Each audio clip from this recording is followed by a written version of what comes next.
Olá, boa tarde, seja muito bem-vindo a mais uma edição do Jornal Toda Hora. Pelo horário de Brasília, o relógio marca 13 horas e você confere mais notícias dessa quinta-feira. Vamos lá.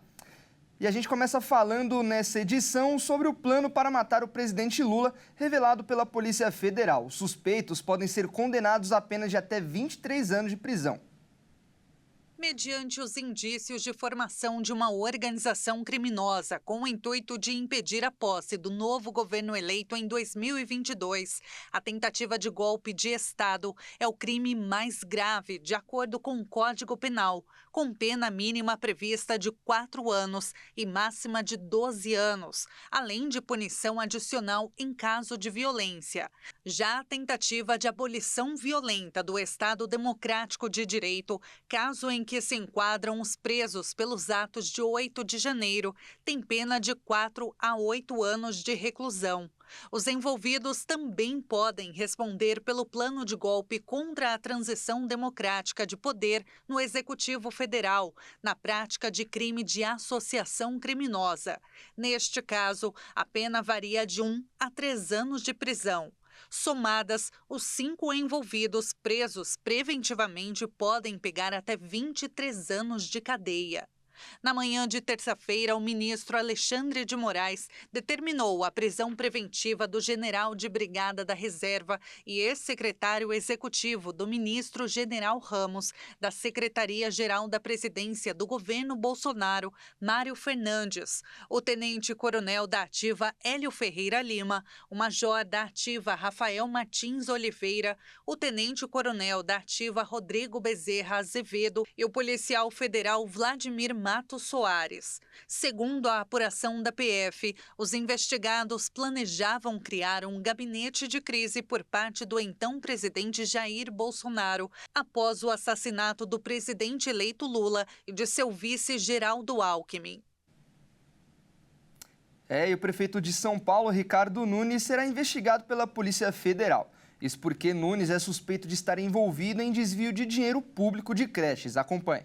Com a decisão, a Polícia Federal vai apurar a relação de Nunes quando era vereador e 2 empresas envolvidas no esquema, uma delas em nome da família dele. A investigação teve origem na Operação Daycare, deflagrada em janeiro de 2021 pela Polícia Federal e que indiciou 116 pessoas suspeitas de desviar dinheiro público de creches. O inquérito foi concluído em julho passado, após 3 anos de investigação. Os alvos da Operação Daycare eram organizações sociais que administravam creches conveniadas à prefeitura. Alguns gestores dessas entidades eram suspeitos de desviar parte da verba federal que foi repassada para atender crianças de até 3 anos. Em nota, a defesa de Nunes informou que se mostra inconformada com a decisão que permitiu a arbitrária continuidade das investigações procedidas pela Polícia Federal. O caso foi relatado algumas vezes na disputa política pela Prefeitura de São Paulo. O então candidato Guilherme Boulos mencionou as investigações durante o debate organizado pela Record e pelo Estadão. Nunes foi reeleito em outubro com 59,35% dos votos válidos e comandará a maior cidade do país por mais 4 anos a partir de 2025. O prefeito Ricardo Nunes nega todas as acusações. Isso é um inquérito de 5 anos, né?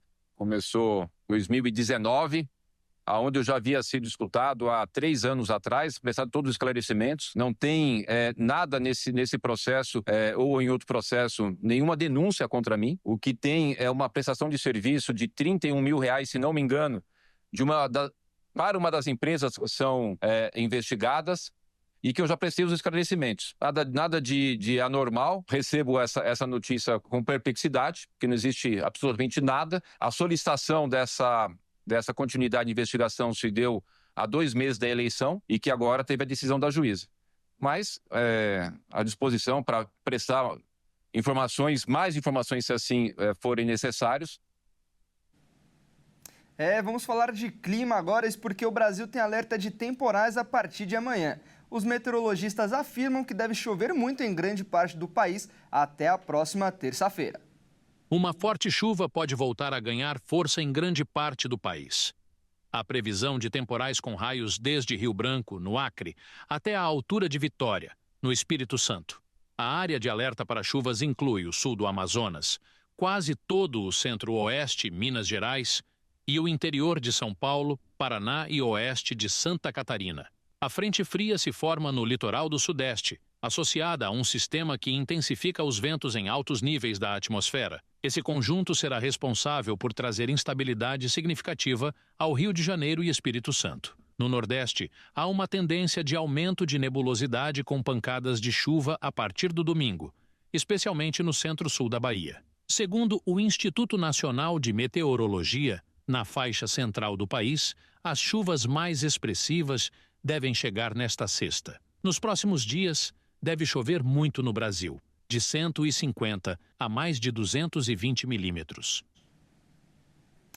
E por enquanto é só, eu agradeço demais a sua companhia. Às 14 horas eu volto com mais notícias do Jornal Toda Hora. Até mais!